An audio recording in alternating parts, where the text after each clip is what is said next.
Madame l'ambassadrice, bonjour. Bonjour. Merci de cette première interview depuis votre prise de fonction comme ambassadrice de France en Suisse.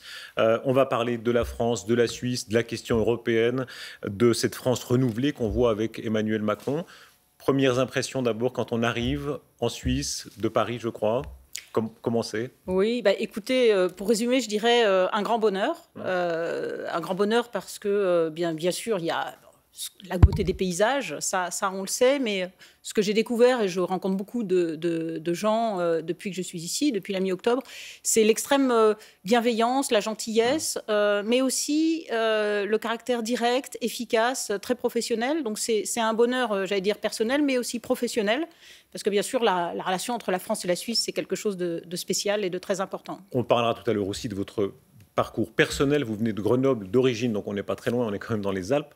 Enfin, quand on passe de Paris à Berne, le choc n'est pas trop grand. Entre la très grande ville et Berne, qui est une capitale...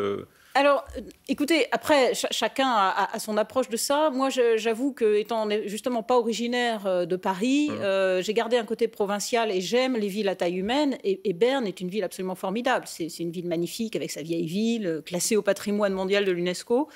Et puis, la Suisse n'est pas le seul pays à avoir une capitale politique qui n'est pas sa capitale économique. Et ça fait partie aussi du charme et de la diversité de ce pays. Le fait d'être une femme en pleine carrière, parfois dans le passé il y avait des ambassadeurs de France en Suisse qui étaient plutôt en fin de carrière, hein. C'est un signe aussi, je veux dire, de l'importance que la France donne à la Suisse. La France attache une très grande importance, oui, à sa relation avec la Suisse.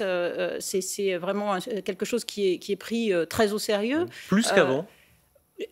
Je crois que ça a toujours été, parce que d'abord, par l'histoire, la relation de la France et de la Suisse, elle remonte à plusieurs siècles. On a fêté récemment les 500 ans du traité de Fribourg, donc on peut rappeler ça. Elle est prise très au sérieux, cette relation, tout simplement parce que la géographie, on a plus de 570 km de frontières, la communauté, et ça marche dans les deux sens au demeurant. La première communauté française enregistrée à l'étranger est en Suisse. Mais la première communauté suisse à l'étranger est en France. Et puis, juste un chiffre pour illustrer ça aussi dans un autre domaine, qui est le domaine économique. La Suisse, c'est le 3e partenaire commercial de la France hors Union européenne. Donc, c'est très important. La France, c'est le 3e partenaire commercial de la Suisse également. Donc, voilà, on est sur une relation, sans parler de la culture et de tous les autres domaines, qui est extrêmement dense, extrêmement riche. Et en même temps, il y a un gouffre, disons, de tradition politique. Vous êtes un pays centralisé avec un président, etc. Nous, 7 conseillers fédéraux, le collège, etc. Quand on arrive, ça frappe quand même cette différence de culture très, très profonde. Alors écoutez, depuis que je suis là, j'ai bien sûr rencontré les 7 conseillers fédéraux, beaucoup des secrétaires d'État, beaucoup d'interlocuteurs administratifs, mais aussi dans la communauté d'affaires, culturelle, etc. Puis j'ai eu la chance de pouvoir accompagner plusieurs rencontres ministérielles déjà. Il y a eu en particulier, donc j'ai cité Jean-Yves Le Drian, à l'époque ministre de la Défense, qui est venu pour les 500 ans du traité de Fribourg. Il y a eu les rencontres de Michel Sapin avec ses homologues, M. Schneiderman et puis Uli Maurer. Et puis à Paris, plus récemment, la rencontre entre Didier Burkhalter et Jean-Marc Ayrault, à l'occasion de laquelle, d'ailleurs, je pense qu'on peut s'en féliciter, on a signé l'accord sur l'aéroport de Bâle-Mulhouse, qui était attendu depuis longtemps. Et donc, à travers ça, bien sûr, j'observe. Et ce qui me frappe, effectivement, c'est il y a quelque chose de très particulier et de très impressionnant dans le mode de fonctionnement de la vie politique suisse. Et ça tient à la fois à la subsidiarité, au rôle très important des cantons.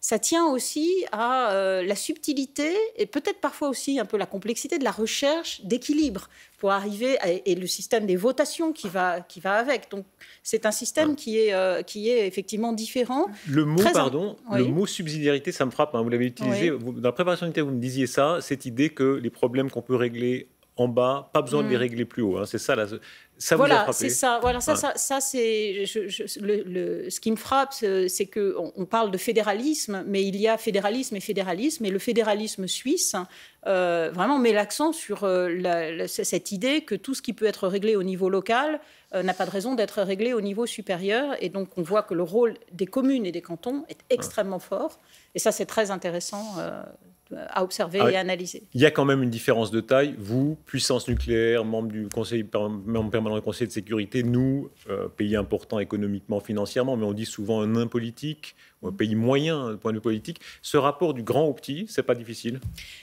Alors, en fait, la relation entre la France et la Suisse, elle est beaucoup plus équilibrée que les différences géographiques ou de taille géographique pourraient nous laisser paraître. Je citais tout à l'heure les chiffres du commerce réciproque, mais on pourrait citer d'autres exemples. Je crois qu'il y a plus de 2000 entreprises suisses qui sont implantées en France et qui emploient plus de 150 000 personnes.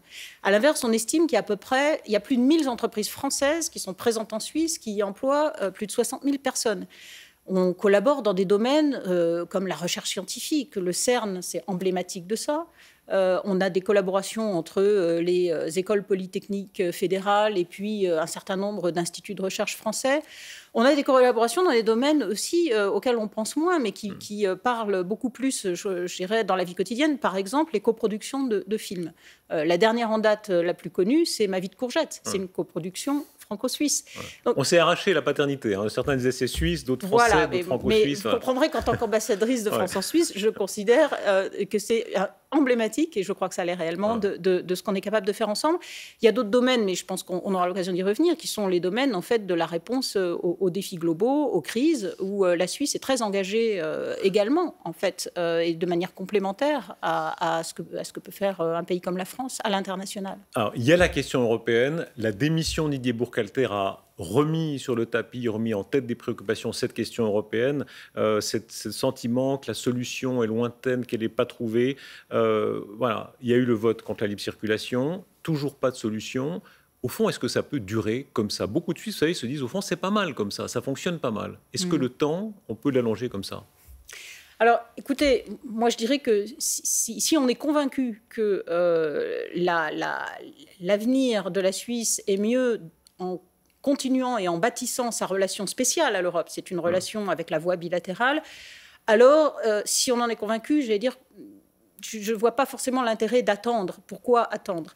Et vous l'avez dit, on est dans une situation dans laquelle, déjà, je crois qu'il faut s'en féliciter, la voie bilatérale, elle a été finalement conservée après le vote de la loi du 16 décembre, et ça, je crois qu'il faut s'en réjouir. Bon, il reste des mesures de mise en œuvre, mais je crois que c'était un signal quand même important. Il y a des discussions sur cet accord institutionnel. Madame Doris Leuthard s'est rendue à Bruxelles. Elle a rencontré Jean-Claude Juncker il y a peu de temps. Il y a un objectif qu'on partage qui serait d'arriver à quelque chose, à un accord d'ici la fin de l'année. Évidemment, ça pose un certain nombre de questions. Il y a des discussions en cours, mais on est plutôt dans une phase de discussion. Et je crois que c'est finalement dans l'intérêt réciproque, aussi bien de la Suisse que de l'Europe, que de conforter cette voie bilatérale.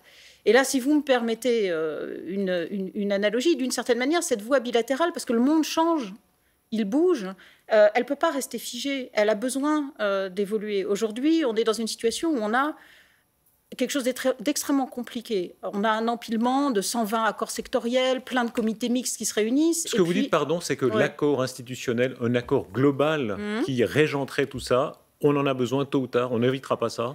Moi, j'en suis convaincue que c'est utile et que c'est nécessaire pour continuer à faire vivre cette voie bilatérale. Parce que, comme je vous dis, on a un système aujourd'hui qui, d'une certaine manière, est devenu extrêmement lourd et complexe à faire bouger. Et donc, par exemple, s'il faut mettre à jour, et ça, on le fait constamment, des normes, qu'elles soient en matière agricole, sanitaire, industrielle, etc., tout ça, c'est aujourd'hui géré dans un système qui est vraiment extrêmement compliqué. Et quand on n'est pas d'accord, on se réunit. Si j'osais, d'une certaine manière, une boutade, je dirais que ça me paraît un système qui est finalement pas tellement conforme au pragmatisme et à l'efficacité qui, en général, caractérise la Suisse. Donc, je dirais, oui, il faut évoluer dans le sens d'un système qui permettra d'ouvrir des nouvelles dimensions et de continuer à entretenir une dynamique. Qu'est-ce que vous dites aux Suisses, notamment, qui disent « mais attendons de voir comment le Brexit évolue, attendons de voir si l'Europe se durcit ou se ramollit un petit peu, on n'a pas intérêt, finalement, à être pressé ». Alors, je dirais que si on pense que cet accord est utile pour la Suisse et pour l'Europe, à ce moment-là, je ne vois pas tellement de raison d'attendre. La référence au Brexit, je peux comprendre pourquoi on pose cette question. En même temps, pourquoi arrimer ou faire dépendre, en quelque sorte, ce que veut la Suisse pour elle-même de ce que les Britanniques voudront pour eux-mêmes. Parce que qui sait aujourd'hui ce que l'Angleterre, le Royaume-Uni voudra pour lui-même. Et peut-être que ce qu'il voudra dans sa relation à l'Europe n'est pas du tout ce que la Suisse veut et ce qui est bon pour la Suisse. Donc j'aurais tendance à penser que cette idée de laisser les choses attendre en voyant le Brexit, etc., va pas forcément éclairer la voie que les Suisses doivent choisir pour eux-mêmes. Le ton, l'ambiance a changé en Europe. On l'a vu cette semaine avec la réunion des dirigeants européens, quand on voit Mme Merkel et M. Macron côte à côte, quand on voit cette espèce de regain d'optimisme. Il y a vraiment un sentiment nouveau, un vent nouveau.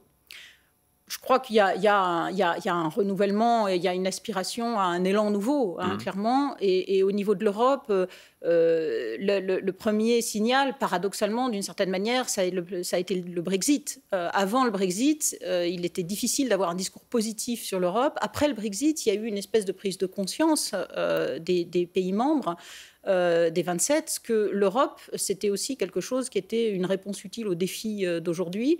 Est-ce que ça risque de rendre les Européens encore plus intransigeants avec nous ? Alors, je ne crois pas que ça se pose dans des termes d'intransigeance ou d'indulgence, d'ailleurs. Ça se pose dans une relation d'égal à égal entre la Suisse et l'Europe, et qui discute du partenariat un peu particulier, très spécial qu'a bâti la Suisse avec l'Europe. Et la Suisse, je pense, a un intérêt à avoir une Europe dynamique et forte. Ce serait évidemment, quand on voit les défis globaux du monde qu'il y a autour de nous, quand on voit les risques à la fois de conflits qui soient proches ou un peu plus lointains, quand on voit finalement un certain nombre de piliers de l'ordre international qui sont devenus plus imprévisibles, je pense à la relation avec le partenaire américain, etc., on voit bien que l'Europe, elle a besoin, d'une certaine manière, et c'est le moment pour elle de se réaffirmer. Et je pense que la Suisse, étant au cœur de l'Europe, elle a plus intérêt à une Europe forte qui sait relever ses défis, et même, j'allais dire, relever, dans sa relation particulière, relever ensemble ces défis avec la Suisse. Parce que la Suisse a besoin de l'Europe, mais l'Europe a besoin de la Suisse aussi. La France d'Emmanuel Macron, ça n'est pas seulement l'Europe, c'est ce renouvellement hors norme qu'on a vu depuis l'élection présidentielle, puis l'élection législative encore dimanche passé. Qu'est-ce qu'on n'avait pas vu dans cette France qui a tellement changé? On disait, voilà, c'est un pays en grande partie bloqué, sclérosé, les choses ne changent pas, etc. Quelle est la France qu'on n'a pas vu venir? Alors, il y a un renouvellement, je crois qu'on peut tous l'observer, effectivement. Il y a un renouvellement à la fois des personnes, en partie des générations, des partis politiques. Bon, moi, il ne me revient pas de faire une analyse détaillée de la vie politique française. En tant qu'ambassadrice, c'est évidemment pas mon rôle. Mais pardon, dans le fond, vraiment, oui, social, économique voilà, de la France. Voilà, et donc c'est là-dessus que je voulais vous répondre, parce qu'en tant qu'ambassadrice, moi, depuis que je suis ici, je passe beaucoup de temps à parler, notamment avec la communauté d'affaires, les entreprises, etc. Et c'est vrai que la France a des défis à relever, et elle a en particulier le défi du chômage, un certain nombre de défis sociaux. C'est aussi un pays qui a des atouts, et c'est peut-être cela qui s'exprime et qu'on voit davantage. C'est un pays avec une main-d'œuvre extrêmement bien formée, c'est un pays qui partage avec la Suisse, et ça je voudrais le souligner, un très gros effort dans la recherche et le développement, une passion pour l'innovation, pour les start-up. On a d'ailleurs beaucoup de liens dans ce domaine-là entre nos deux pays. Pour citer un ou deux exemples, la première plateforme de start-up au monde, la plus grande, elle va s'ouvrir à Paris avec ce qu'on appelle la station F. Et puis, il y a des grandes entreprises comme Facebook fait son premier laboratoire d'intelligence artificielle hors des États-Unis. Il le fait à Paris. Donc, il y a quelque chose aussi de fort dans ce potentiel-là qui est tourné vers l'avenir, et je crois que c'est aussi ça qui s'exprime. La démographie française, vous faites beaucoup d'enfants, hein. Ça reste quand même quelque chose d'assez fascinant si on vous compare au niveau européen. Oui, en Europe, oui, et ça, c'est resté une constante. De manière générale, on fait un peu plus d'enfants par femme. Je crois qu'on était alors à 2 ou 2,1, je n'ai pas les chiffres exacts. Mais ça, c'est toujours un signe de bonne santé, hein. Alors, les démographes et les sociologues l'interpréteront mieux que moi, mais en tout cas, ce qui est sûr, c'est que sur le long terme, si on prend une vue plus macroéconomique, c'est forcément une capacité à avoir une population active, jeune, un rapport entre le nombre de gens au travail et le nombre de gens inactifs, soit qui sont à la retraite, soit qui sont en bas âge. Et donc ça, effectivement, c'est aussi un facteur, si c'est un signal et un facteur de dynamisme. On a vu cette semaine le nouveau gouvernement, on va rappeler la nouvelle photo de ce gouvernement. Il y a quelque chose de martien par rapport à toutes les décennies précédentes où un gouvernement français, c'était un équilibre entre les partis, on mettait 2 ministres de celui-ci, 2 ministres. Là, une sorte de coup de sac, hein. Tout à coup, tout est rénové, c'est vraiment tout à fait neuf, un parti qui n'existait pas il y a une année. Alors évidemment, vous ne parlez pas de politique partisane, mais voilà, c'est révélateur de quelque chose de profond. Oui, je crois que c'est cette image, on y voit la diversité des générations. On y voit la diversité, y compris l'équilibre homme-femme. On y voit finalement ce qu'on évoquait, c'est-à-dire une forme d'aspiration au renouvellement. La France du président Macron, le face-à-face avec Trump, ça a été sans doute un tournant. On attendait de voir comment la France allait se positionner sur la scène internationale. Cette espèce de défi, alors il y a la poignée de main. Oui. Voilà, cette poignée de main qui était quasi une sorte de bras de fer. D'ailleurs, votre président lui-même l'a dit, hein, il y avait un petit côté bras de fer, il a tenu la poigne à certains temps. Une affirmation. Ouais. Cette manière de défier ensuite sur la question du climat, en reprenant le slogan de Trump, en le détournant, en faisant son intervention en anglais, ça a été un tournant pour vous? Alors, sur le climat, c'est à la fois, c'est plutôt posé un challenge et depuis d'ailleurs le président de la République a dit encore hier, je crois, qu'il espérait que Donald Trump reviendrait sur sa décision sur le climat. Donc c'est aussi une porte ouverte et une main tendue. Hein. Il l'a défié quand même. Alors, je crois plus fondamentalement dans ce que posent ces moments de la vie internationale. Ce que ça traduit, c'est qu'il y a des attentes et il y a une responsabilité. Il y a des attentes envers la France. On l'a vu avec l'extrême attention qui a été portée au processus électoral même en France. Il y a des attentes que la France incarne et défende. Et d'ailleurs, elle le fait, j'y reviendrai beaucoup avec la Suisse, aussi des valeurs qui sont des valeurs de démocratie, de droits de l'homme. Et au niveau international, que ça soit dans la réponse à des défis globaux comme l'accord de Paris sur le climat ou le terrorisme, ou bien dans le règlement de conflits qui sont parfois très anciens, comme ceux du Moyen-Orient, le conflit israélo-palestinien, ou bien en Ukraine, plus près de nous. Dans tous ces domaines-là, il y a effectivement forcément des attentes et un rôle à remplir. Et ce que j'aimerais souligner à cet endroit-là, parce que j'y ai fait allusion à plusieurs reprises, c'est que, et ça renvoie aussi à votre question de tout à l'heure sur le grand, le petit, il y a vraiment d'abord des valeurs communes entre la Suisse et la France dans tous ces domaines. Et il y a une action qui, si elle n'est pas toujours commune, parce que notamment la Suisse est neutre, est souvent très complémentaire, qui agit dans le même sens. Sur le climat en particulier, on est alliés. Absolument. La Suisse a été un des pays les plus engagés dans la réussite de l'accord de Paris, dans ce qu'on a appelé la COP 21, l'accord de Paris.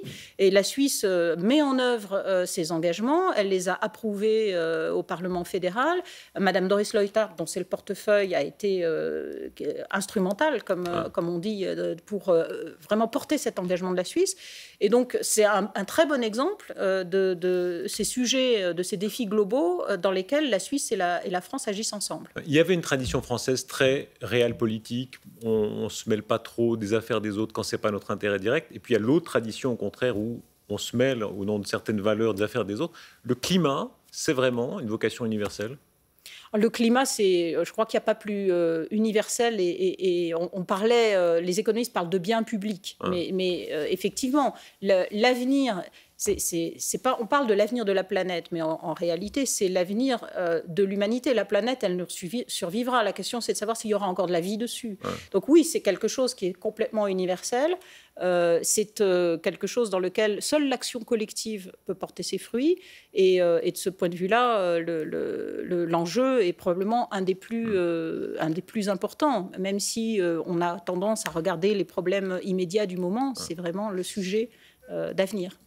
À ce moment-là, il y a eu des comparaisons qui sont venues très vite à l'esprit. C'est Macron en France, Trudeau. Voilà, cette génération de dirigeants qui ont la quarantaine, qui ont un style différent.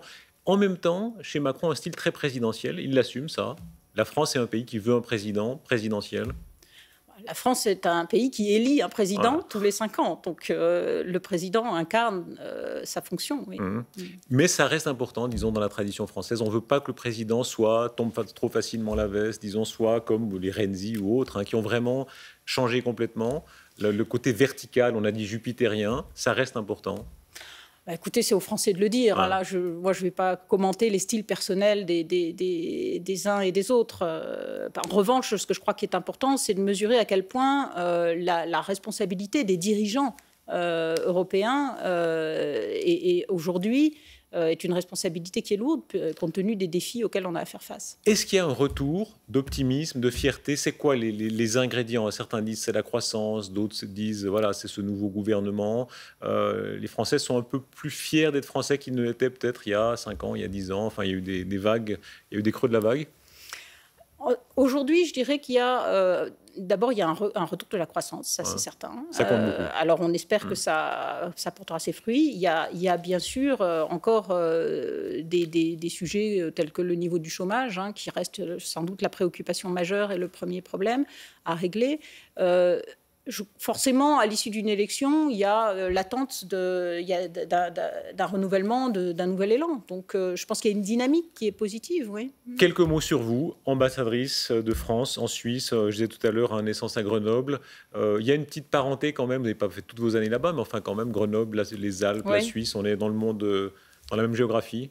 Oui, je suis née à Grenoble, j'y ai vécu jusqu'à l'adolescence. Après, j'ai été un petit peu dans la Drôme. Malheureusement, j'allais dire, parce que j'aime beaucoup Paris pour visiter ses musées. Et je trouve que c'est une ville magnifique, mais comme je vous l'ai dit, j'aime mieux vivre dans les villes à taille humaine. Et donc oui, quand je suis au milieu des montagnes, je dois dire que j'ai le sentiment, comme ici, j'ai l'impression d'être un petit peu plus chez moi. Alors, je regardais votre CV, vous êtes ce qu'on appelle la forte en thème, c'est-à-dire les grandes écoles, les concours, l'ENA, l'inspection des finances. Vous étiez combienième au classement à l'ENA? 10e, je crois, ou quelque chose comme ça. Sur combien? Sur une centaine. Ouais. C'est très bien, ça. Ça fait qu'on peut choisir ensuite ses affectations, c'est ça? Voilà, ça permet de choisir son affectation. Mais qu'est-ce qu'on apprend dans ces grandes écoles? Elles sont parfois décriées, on s'en moque un petit peu, etc. Puis en même temps, évidemment, elles sont très prestigieuses. Qu'est-ce qu'on y apprend? Écoutez, moi, ce qui m'intéressait quand j'étais étudiante, c'était les questions d'économie internationale et en particulier de développement, et puis l'action publique. Et donc, c'est pour ça que finalement, j'ai fait ce parcours-là. L'inspection des finances, ça m'a appris essentiellement de la méthode, de la rigueur. On y fait de l'évaluation et des contrôles sur des politiques publiques extrêmement variées. Donc, ça apprend aussi la variété de l'action publique. Mais enfin, je suis très vite revenue, et c'est ça qui définit quand même ma carrière professionnelle jusqu'à présent, à l'international, à l'action internationale publique, puisque j'ai travaillé très longtemps, en fait, dans le financement du développement, les sujets de développement, un petit peu à la Banque mondiale, et puis très longuement à l'Agence française de développement, dont j'étais, dans mon dernier poste, la directrice générale.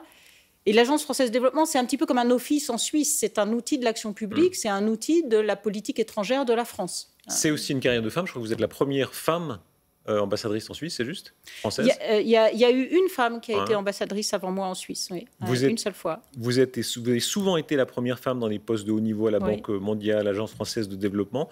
Le machisme, vous l'avez rencontré? Alors, je dirais que le monde a changé. Le machisme frontal... non, mais c'est pas ça qui compte. C'est plus l'univers dans lequel l'équilibre entre hommes et femmes dans l'univers professionnel. On sait que c'est ça finalement qui est important. Et c'est vrai que les choses ont beaucoup changé. Quand j'ai commencé, dans la plupart des contextes professionnels où j'étais entourée essentiellement d'hommes. Et c'est plus du tout le cas aujourd'hui. C'est plus le cas parce qu'il y a eu aussi une action volontariste. Par exemple, au ministère des Affaires étrangères en France, il y a aujourd'hui 2 fois plus de femmes ambassadrices qu'il y a quelques années. Donc, c'est le fruit de l'engagement des femmes, il faut continuer à l'encourager, et c'est le fruit aussi de politiques structurées. Ambassadeur, ça reste un métier ça reste une fonction très prestigieuse, un peu hors norme. Ça change beaucoup quand on prend ce type de fonction. Disons, il y a le protocole, là, vous aurez le 14 juillet, il faut saluer tout le monde. Enfin, on découvre ça. C'est votre premier poste d'ambassadeur? C'est mon premier poste d'ambassadeur bilatéral, absolument. Et je pense que ces occasions que vous évoquez, qui ont l'air un peu protocolaires, c'est à la fois des occasions de rencontres et d'échanges, en fait, avec les gens. C'est aussi une occasion de montrer l'attachement ou le respect qu'on a les uns pour les autres. Mais sinon, peut-être de manière un petit peu plus large, bon, c'est vrai que dans mes fonctions précédentes, il m'est arrivé d'une certaine manière, je représentais aussi la France, mais c'était sur des sujets beaucoup plus ciblés et vis-à-vis d'un très grand nombre de pays, finalement.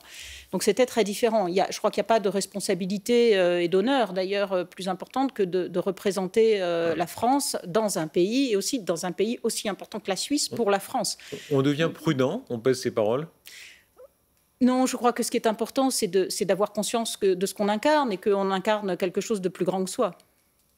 Le goût de la Suisse, c'est quoi? Voilà, vous la découvrez maintenant. Vous la connaissiez peu avant, en réalité. Oui, absolument. Comme beaucoup de Français, j'en connaissais des aperçus. Et d'ailleurs, je ne prétends pas du tout avoir fini de la découvrir. C'est pour ça que peut-être je vous répondrai mieux dans quelques années. Mais les odeurs, les goûts, les saveurs, où vous dites, voilà, ça c'est la Suisse, c'est quoi? Alors, pour moi, la Suisse, c'est à la fois... c'est difficile de vous répondre, c'est deux choses. C'est la beauté de ses paysages, vraiment. Et puis, je crois que c'est surtout ça le plus important, je dirais, c'est l'extrême gentillesse, le rapport humain qu'on a aux gens, qui est simple, direct, comme je disais, simple, direct, efficace, mais extrêmement, avec une très profonde gentillesse. Et je crois que c'est ça que je retiens. Qu'est-ce qui vous manque de la France, quand même? Le mal du pays, c'est quoi? Ce qui me manque, mes deux fils. Mais là, je dois dire, ce n'est pas la faute des responsabilités diplomatiques, c'est juste la vie normale. Ils sont jeunes étudiants et donc ils vivent leur vie en France et en Angleterre. Je regardais les dates, vous êtes de 66, donc vous êtes né sous le général de Gaulle. Oui.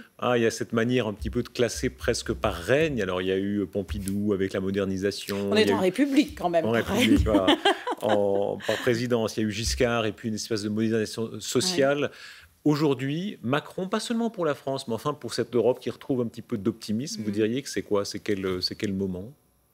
Alors, je crois que c'est un moment où il y a une aspiration et un élan à une forme de renouvellement, de redonner une vision positive. Et je dirais qu'au-delà des questions de style personnel qui sont largement liées à des époques ou à des personnalités, c'est ce qui me frappe, moi, dans les évolutions sur le temps long, c'est quand même l'évolution des défis auxquels on a à faire face, que j'évoquais tout à l'heure. Aujourd'hui, les défis, c'est des défis qui sont ceux du climat, de l'économie à l'échelle globale. On est quand même une planète dont la population croît extrêmement vite. On parlait de démographie. Donc, le paysage a changé. On parlait tellement des démagogues, des populistes, du risque, etc. On a l'impression que l'opinion a viré, qu'au contraire, tout à coup, il y a une espèce d'élan raisonnable. En tout cas, c'est comme ça que les gouvernements comme le vôtre le voient. D'élan raisonnable en Europe, tout à coup. En tout cas, je crois qu'il y a une raisonnable, je ne sais pas, mais le fait que, par exemple, un partenaire aussi important que les États-Unis devienne un peu plus imprévisible, même s'il reste un allié très important, qu'on ait des évolutions chez d'autres grands voisins, comme la Russie, qui sont pas non plus toujours faciles à gérer, confère le conflit en Ukraine, la Chine qui essaye de se mettre légitimement, qui voit le moment pour elle d'entrer sur la scène internationale, la remise en cause finalement de piliers de l'ordre mondial tel qu'on l'avait hérité de la Seconde Guerre mondiale, du multilatéralisme, que ce soit l'ONU ou le commerce international. Tout ça, je crois que ça contribue à souligner l'importance finalement de ce que nous avons. Et ce que nous avons, ce sont des démocraties, ce sont des démocraties qui se préoccupent de justice sociale, qui se préoccupent de la paix, qui se préoccupent du respect des droits, et que tout cet ordre-là, finalement, on prend conscience de ce qu'il a de positif. Et ressentir quelque chose de positif, c'est aussi se donner un nouvel élan. Anne Pogam, merci. Bonne fête nationale, ce sera bientôt la vôtre et bientôt la nôtre. Absolument. Vous serez où, voilà, j'y serai. Je serai sur le pré du serment du Grupi, bien sûr, avec plaisir. Madame l'ambassadrice, merci. Merci à vous.